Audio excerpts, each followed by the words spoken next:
গণিত পাঠশালার পক্ষ থেকে সবাইকে স্বাগতম। আজ আমি জ্যামিতির মৌলিক বিষয় নিয়ে আলোচনা করব। জ্যামিতি শব্দটার জ্যা অর্থ ভূমি এবং মিতি অর্থ পরিমাপ, অর্থাৎ ভূমির পরিমাপ সম্পর্কিত আলোচনা থেকেই মূলত জ্যামিতির উদ্ভব। জ্যামিতির জনক বলা হয় গ্রিক পণ্ডিত ইউক্লিডকে।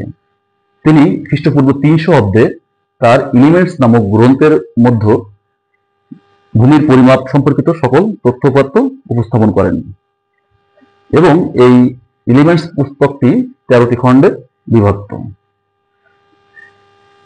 প্রথমে আমরা দেখি স্থান। প্রত্যেকটি বস্তুই কিছু জায়গা দখল করে থাকে। দখলকৃত জায়গায় মূলত স্থান। তল, যার দৈর্ঘ্য প্রস্থ আছে কিন্তু বেধ বা উচ্চতা নাই, সেটি হচ্ছে তল। ঘনবস্তু, যে বস্তু দৈর্ঘ্য প্রস্থ ও বেধ বা উচ্চতা আছে তাকে ঘনবস্তু বলে। আমরা এখানে ঘনবস্তুর উদাহরণ হিসেবে যদি একটি ইটকে কল্পনা করি তাহলে আমরা দেখতে পাই যে ইটের 6টি তল থাকে। এপাশে একটা, এপাশে একটা, এপাশে একটা, এর নিচে একটা, এর অপোজিট সাইডে একটা, এর ওই পাশে একটা, অর্থাৎ মোট 6টা তল আছে। এখানে তলের আমরা সংজ্ঞায় পড়েছি যে দৈর্ঘ্য এবং প্রস্থ আছে, অর্থাৎ এটা হচ্ছে দৈর্ঘ্য এবং এটা হচ্ছে প্রস্থ। এই দৈর্ঘ্য এবং প্রস্থ মিলে তল তৈরি হয়েছে একটা। এপাশেও একটা দৈর্ঘ্য, এপাশে একটা প্রস্থ, এটা মিলে একটা তল তৈরি হয়েছে। অর্থাৎ এই যে দুইটা তল একসাথে মিলে যে একটা কিনারা তৈরি হয়েছে, এই কিনারাটা মূলত হচ্ছে রেখার প্রতিরূপ। বিন্দু, যার কেবল অবস্থান আছে কিন্তু দৈর্ঘ্য প্রস্থ ও উচ্চতা নাই, তাকে বলা হয় বিন্দু। এখানে আমরা বিন্দুটা দেখলাম। রেখা, বিন্দু চলার পথকে বলা হয় রেখা। এর নির্দিষ্ট দৈর্ঘ্য ও প্রান্ত বিন্দু নাই। রেখা আবার দুই প্রকার, একটা হচ্ছে সরলরেখা আর একটা বক্ররেখা। তাহলে এখানে এবি সরলরেখা এবং এবি বক্ররেখা। রেখাংশ, যার নির্দিষ্ট দৈর্ঘ্য ও দুইটি প্রান্ত বিন্দু আছে তাকে বলা হয় রেখাংশ। এখানে সি ও ডি হচ্ছে রেখা অংশ। রশ্মি, যার নির্দিষ্ট দৈর্ঘ্য নাই কিন্তু একটা প্রান্ত বিন্দু আছে তাকে বলে রশ্মি। যে এর প্রান্ত বিন্দু হচ্ছে এ আর এদিকে এটা চলমান, অর্থাৎ এটা চলতে আছে, অর্থাৎ এর নির্দিষ্ট কোনো দৈর্ঘ্য নাই, তাই এ বি একটি রশ্মি। কোণ, একই সমতলে দুটি রশ্মি একটি বিন্দুতে মিলিত হলে কোণ তৈরি হয়। আর পি এবং আর কিউ, এরা আর বিন্দুতে মিলিত হয়েছে, মিলিত হয়ে পি আর কিউ কোণ তৈরি করছে। ছেদক, যে সরলরেখা দুই বা ততোধিক সরলরেখাকে ছেদ করে তাদেরকে ছেদক বলে। আচ্ছা, পি এবং কিউ, এই যে রেখাটা, এই রেখাটা এসি এবং বিডি রেখাকে ছেদ করছে, এই জন্য এটাকে বলা হয় ছেদক। এখানে পি কিউ হচ্ছে মূলত ছেদক। সমান্তরাল রেখা, দুটি রেখা যদি পরস্পরের মধ্যে সর্বদা সমান দূরত্ব বজায় রেখে চলতে থাকে তাহলে সেই রেখা দুটিকে বলা হয় সমান্তরাল সরলরেখা। এখানে এ বি এবং সিডি দুইটি সমান্তরাল সরলরেখা। আমরা সমান্তরাল সরলরেখার উদাহরণ হিসাবে রেলের পাটিকে কল্পনা করতে পারি, কারণ রেলের পাটি সর্বদা সবসময় সমান দূরত্ব বজায় রেখে চলমান থাকে। সরল কোণ, দুটি পরস্পর বিপরীত রশ্মি তাদের সাধারণ প্রান্ত বিন্দুতে যে কোণ উৎপন্ন করে তাকে সরল কোণ বলে। অর্থাৎ এখানে সি বি এবং সি এ দুইটা রশ্মি পরস্পর বিপরীত দিকে, এটি এদিকে চলছে এবং এটি এদিকে চলছে, এরা মিলিত হয়েছে সি বিন্দুতে, অর্থাৎ সি বিন্দুতে এরা 180 ডিগ্রি কোণ উৎপন্ন করছে, অর্থাৎ 180 ডিগ্রি কোণকে বলা হয় সরল কোণ। এখানে এ সি বি কোণ সরল কোণ। সন্নিহিত কোণ, দুটি কোণের একই শীর্ষবিন্দু হয় এবং কোণদ্বয় সাধারণ বাহুর বিপরীত পাশে অবস্থান করে।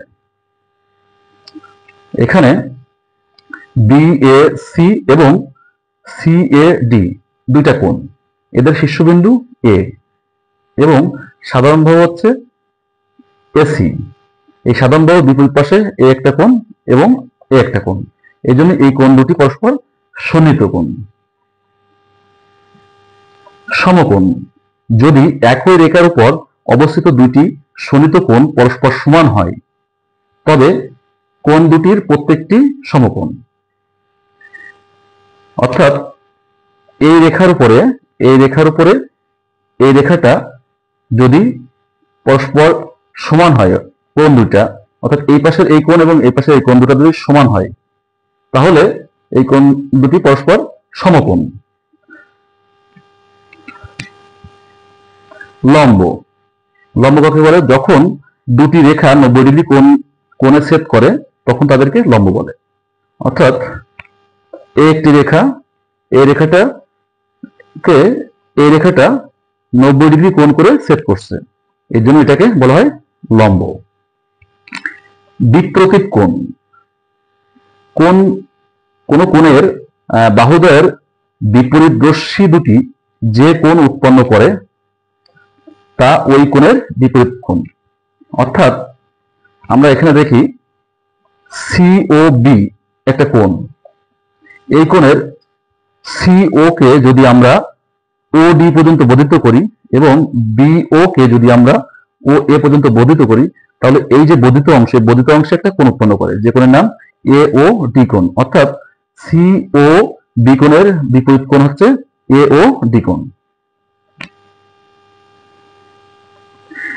একান্তর কোণ দুটি সমান্তরাল রেখাকে অপর একটি সরলরেখা তির্যকভাবে ছেদ করলে ছেদকের বিপরীত পার্শ্বে সমান্তরাল রেখা যে কোণ উৎপন্ন করে তাকে বলা হয় একান্তর কোণ।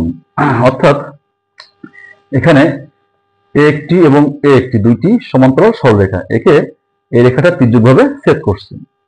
এখন এই তির্যকভাবে ছেদ করার ফলে এর এই পাশে এক্স কোণ তৈরি করছে এবং এর বিপরীত পাশে এক্স কোণ তৈরি করছে, এই সমান্তরাল রেখা দুটো। অর্থাৎ আমরা এখান থেকে বুঝতে পারলাম যে একান্তর কোণ দুইটা পরস্পর সমান। অনুরূপ কোণ দুটি সমান্তরাল রেখাকে অপর একটি সরলরেখা তির্যকভাবে ছেদ করলে ছেদকের একই দিকে সমান্তরাল রেখা যে কোণ উৎপন্ন করে তাকে অনুরূপ কোণ বলে। অর্থাৎ এখানে একটা সমান্তরাল রেখা, একটা সমান্তরাল রেখা, এই রেখা দুটোকে এই রেখাটি তির্যকভাবে ছেদ করছে এবং এই একই দিকে অর্থাৎ কি এই রেখার ডান সাইডে আবার এই রেখার ডান সাইডে এই সমান্তরাল রেখা দুটো যে কোণ তৈরি করছে সেই কোণ দুটিকে বলা হয় অনুরূপ কোণ। অর্থাৎ এখানে যদি এক্স কোণ তৈরি হয় এখানে হবে এক্স কোণ, অর্থাৎ অনুরূপ কোণ দুইটাও সমান হবে। সূক্ষ্মকোণ 90 ডিগ্রি থেকে ছোট কোণকে সূক্ষ্মকোণ বলে। আমরা এখানে দেখি যে সিডি পর্যন্ত হচ্ছে মূলত 90 ডিগ্রি, কিন্তু আমার এখানে আছে সিবি অর্থাৎ এ সি বি সমান এক্স কোণ, অর্থাৎ এটা হচ্ছে সূক্ষ্মকোণ। এখানে আমরা ইকুয়েশনে দেখিয়েছি যে এক্স লেস দ্যান 90 ডিগ্রি অর্থাৎ এক্স এর মানটা 90 ডিগ্রি থেকে ছোট হবে, তাহলে সেটা হবে সূক্ষ্মকোণ। স্থূলকোণ 90 ডিগ্রি থেকে বড় কিন্তু 180 ডিগ্রি থেকে ছোট কোণকে বলা হয় স্থূলকোণ। এখানে সিডি ছিল মূলত 90 ডিগ্রি বরাবর, কিন্তু আমাদের এখানে আছে এ সি বি কোণ অর্থাৎ 90 ডিগ্রি থেকে বড় কিন্তু 180 থেকে ছোট, এই জন্য আমাদের এই কোণটাকে বলা হয়েছে স্থূলকোণ। 90 ডিগ্রি থেকে বড় কিন্তু 180 ডিগ্রি থেকে ছোট কোণকে বলা হয় স্থূলকোণ। প্রবৃদ্ধ কোণ 180 ডিগ্রি থেকে বড় কিন্তু 360 ডিগ্রি থেকে ছোট কোণকে বলা হয় প্রবৃদ্ধ কোণ। এখানে এ সি বি এই কোণটাকে বলা হয় প্রবৃদ্ধ কোণ, অর্থাৎ এখানে 180 degree is less than x is less than 360, অর্থাৎ প্রবৃদ্ধ কোণটা 180 ডিগ্রি থেকে বড় এবং 360 ডিগ্রি থেকে ছোট। পূরক কোণ দুটি কোণের যোগফল 90 ডিগ্রি হলে তাদেরকে বলা হয় পূরক কোণ। আমরা এখানে দেখি এই যে এখানে একটা কোণ এবং এখানে একটা কোণ, আমরা এই কোণটা যদি এক্স হয় তাহলে এটা অবশ্যই 90 মাইনাস এক্স, অর্থাৎ এই কোণ এবং এই কোণ যোগ করে হবে কত 90 ডিগ্রি, সেটাকে বলা হবে পূরক কোণ। সম্পূরক কোণ দুটি কোণের যোগফল 180 ডিগ্রি হলে তাদেরকে সম্পূরক কোণ বলে। অর্থাৎ এখানে একটা কোণ এবং এখানে একটা কোণ, এখানে যদি এক্স কোণ হয় তাহলে এখানে অবশ্যই হবে 180 ডিগ্রি মাইনাস এক্স, অর্থাৎ এই দুটি কোণ যোগ করে এদের যোগফলটা হবে কত? 180 ডিগ্রি। এই ছিল জ্যামিতির খুঁটিনাটি। অনেকেই হয়তো কম বেশি জানতো, আবার অনেকেই জানে না। যারা জানতো না তাদের জন্য আজকের এই ভিডিওটি অবশ্যই কাজে লাগবে। এবং আমি পরবর্তীতে ত্রিভুজ এবং চতুর্ভুজ সম্পর্কিত আরো একটি ভিডিও নিয়ে আসবো। আশা করি তোমরা এই দুটা ভিডিও দেখলে মোটামুটি জ্যামিতি সম্পর্কিত সকল সমস্যার সমাধান হয়ে যাবে। সবাইকে ধন্যবাদ।